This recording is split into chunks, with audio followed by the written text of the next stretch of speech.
Imagine escavar ruínas antigas e, entre pedras e poeira, encontrar uma inscrição arrancada, uma marca incompleta, como se alguém tivesse tentado apagar o passado à força. Roma, a senhora dos registros, a obsessiva por monumentos, a cidade que eternizava vitórias com colunas e mármores, decidiu que um nome, uma batalha, uma rebelião não mereciam existir. Por quê? Roma registrava até os nomes dos traidores, mas esse ela quis apagar. Um dia, no auge do seu poder, a águia caiu. Não em campo, estrangeiro, mas dentro do próprio império. Não pelas mãos de exércitos bárbaros, mas por um levante interno tão vergonhoso que foi arrancado dos livros, riscado dos mapas, silenciado nas praças. Hoje, vamos atravessar as sombras desse silêncio. Essa não é uma história oficial. É a história que Roma quis esconder e que você está prestes a conhecer. Roma se vendia como um corpo perfeito. Cada estrada, cada decreto, cada legião, como se tudo fosse parte de um organismo invencível, imune a falhas. Mas até o mármore trinca, até as colunas tombam, e às vezes o inimigo não vem de fora, ele nasce dentro. Por trás da imagem de ordem absoluta, Roma escondia suas rachaduras.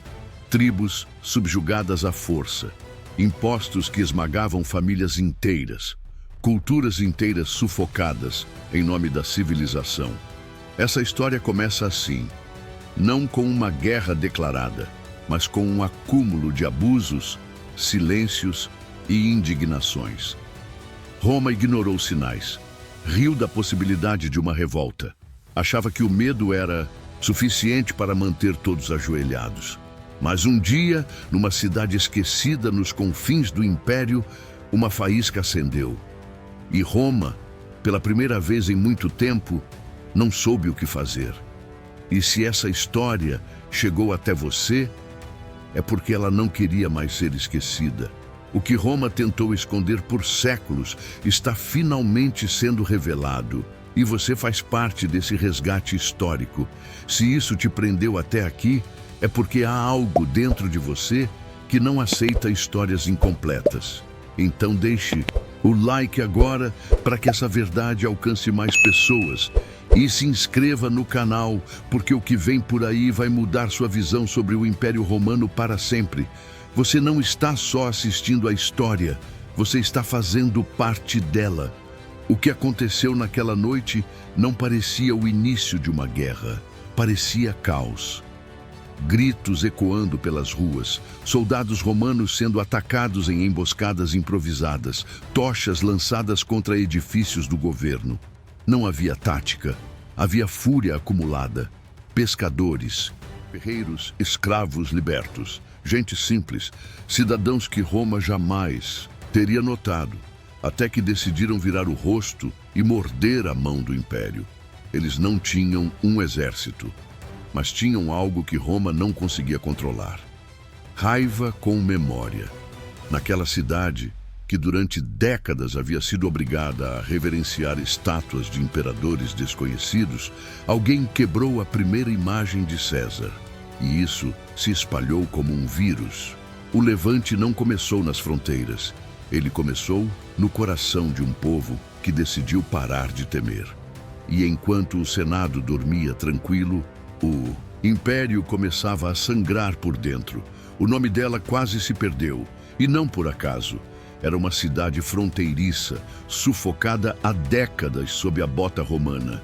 Ali, as ruas carregavam mais soldados que sacerdotes. As praças, mais impostos que orações. A cada novo imperador, a promessa era a mesma: paz e prosperidade. Mas tudo o que vinham eram legiões e cobranças. Foi ali, entre muralhas secas e olhares desconfiados, que surgiu uma figura que Roma jamais reconheceu oficialmente. Um líder local, carismático, culto, mas revoltado. Ele não prometeu glória, prometeu libertação. Não ergueu um trono, levantou uma bandeira manchada de dor. O povo, que antes se ajoelhava em silêncio, ergueu-se com ele. E aquela cidade, pequena, distante, irrelevante para os mapas de Roma, tornou-se o símbolo da primeira grande ferida no corpo do Império. Foi o primeiro grito e Roma ouviu. Tarde demais. Quando os primeiros relatórios chegaram a Roma, ninguém levou a sério. Um punhado de camponeses exaltados diziam: um governador foi enviado com 2 legiões para sufocar a desordem, mas ele não voltou. Nem as legiões. Naquela cidade que Roma julgava fraca, o impossível aconteceu. Os estandartes imperiais foram capturados. As águias douradas, símbolo sagrado da autoridade romana, foram arrastadas pelas ruas como troféus da libertação. Alguns soldados desertaram. Outros foram executados diante do povo. Relatos não oficiais contam que um templo dedicado ao imperador foi queimado, com estátuas derretendo no fogo junto com pergaminhos imperiais. A mensagem era clara. Ali, Roma não mandava mais. O Senado silenciou. O imperador, humilhado, ordenou repressão total. Mas naquele momento, o estrago já estava feito. Roma não havia apenas perdido soldados. Havia perdido o medo que sustentava seu domínio. Roma tinha um jeito curioso de lidar com a vergonha. Não discutia, não justificava. Apagava. Essa rebelião, que destruiu legiões e desafiou o orgulho imperial, não entrou nos anais. Nenhuma crônica detalhou os nomes dos líderes locais. Nenhuma estátua foi erguida para os generais mortos. Nenhum triunfo foi celebrado, porque não houve vitória. Os poucos documentos que mencionavam o levante foram guardados longe do povo, reescritos ou simplesmente eliminados. Era como se aquela cidade nunca tivesse existido, mas a ausência por si só é uma confissão. Quando Roma não fala, algo foi grande demais para ser contado. Séculos depois, arqueólogos encontrariam inscrições quebradas, moedas que não constavam em registros oficiais e pergaminhos censurados com lacunas visíveis. A história não foi perdida, foi silenciada. E esse silêncio grita. Quando Roma voltou com sede, não de justiça, mas de vingança. Desta vez não mandaram legiões comuns, mandaram tropas treinadas para exterminar, não para dialogar. A cidade que ousou dizer basta foi cercada por semanas. Ninguém saía, ninguém entrava. E então veio a ordem: aniquilar. Templos derrubados, casas queimadas, famílias inteiras marcadas para morrer. Não houve julgamento, apenas execução. Não restou liderança nem memória. Os sobreviventes foram escravizados. Os corpos dos rebeldes foram expostos nas muralhas, como um aviso para as próximas gerações. Assim morre quem desafia Roma. Mas algo escapou. Nos cantos mais esquecidos do Império, essa história foi sussurrada, como um lamento, como um grito que recusava ser esquecido. Roma venceu, mas nunca pôde contar como, porque havia vergonha até mesmo na vitória. Roma não temia lanças, temia ideias. A rebelião não foi perigosa apenas pelas mortes ou pelas perdas militares, mas pelo símbolo que representava. Se um povo conseguiu quebrar o império, outros poderiam tentar também. E isso era inaceitável. Roma precisava parecer inquebrável. A sua autoridade vinha mais do mito do que das espadas. Por isso, a estratégia mais cruel não foi a destruição da cidade, foi o apagamento de sua existência. Nenhum monumento lembraria aquela desobediência. Nenhum imperador aceitaria esse ponto fraco em sua biografia. A rebelião não podia ser um capítulo da história.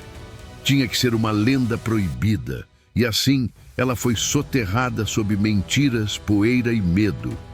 Mas, ironicamente, o que Roma tentou esconder, hoje é justamente o que a revela mais humana, porque até os deuses de mármore tinham rachaduras. O que Roma tentou enterrar, a terra um dia devolveu. Séculos depois, escavações revelaram moedas com nomes de líderes jamais mencionados pelos registros imperiais. ruínas carbonizadas onde nenhuma guerra havia sido oficialmente travada. Ossadas em massa, sem contexto, sem placas, sem explicações. Inscrições riscadas, destruídas às pressas, mas ainda legíveis sob camadas de cinza. Fragmentos de uma história não contada, mas teimosamente viva. Alguns pergaminhos, preservados por acaso em mosteiros distantes, mencionavam uma cidade rebelde. Outros falavam de punições tão severas que os próprios soldados hesitaram em executá-las. Os sinais estavam por toda parte, não gritando, mas sussurrando. E pouco a pouco, historiadores começaram a reconstruir o que Roma tentou apagar. Porque a verdade pode ser calada por um tempo, mas ela sempre encontra uma forma de renascer, mesmo que seja entre escombros. Roma ergueu colunas, arcos, templos, mas não conseguiu erguer coragem para admitir essa derrota. Porque o que aconteceu naquela cidade rebelde não foi apenas uma revolta, foi um espelho. Um espelho que mostrou a face vulnerável de um império que se dizia eterno. E isso, para Roma, era inaceitável. A verdade era uma ameaça maior que qualquer espada. Por isso, Roma preferiu o silêncio. Preferiu queimar páginas, reescrever pergaminhos, deixar a poeira cobrir a vergonha. Mas a história tem memória, e ela ressurge, nos cacos, nas ruínas, nos ossos, nas perguntas que continuam ecoando. Por que esconder algo, se não havia nada a temer? No fim, descobrimos que até o império mais forte teve medo da verdade. E talvez por isso mesmo essa história precise ser contada. Porque o que Roma tentou apagar é justamente o que a revela por completo. Se essa história te fez enxergar além do que sempre te contaram, se alguma parte tocou algo em você, como se uma verdade antiga tivesse despertado por dentro, então retribua essa experiência. Deixe o like, não por obrigação, mas porque essa história merecia ser contada. E se inscreva no canal, porque a cada novo vídeo, uma parte esquecida do mundo volta à luz. Juntos, estamos desenterrando o que tentaram enterrar. Você não saiu daqui igual. E essa transformação merece continuar.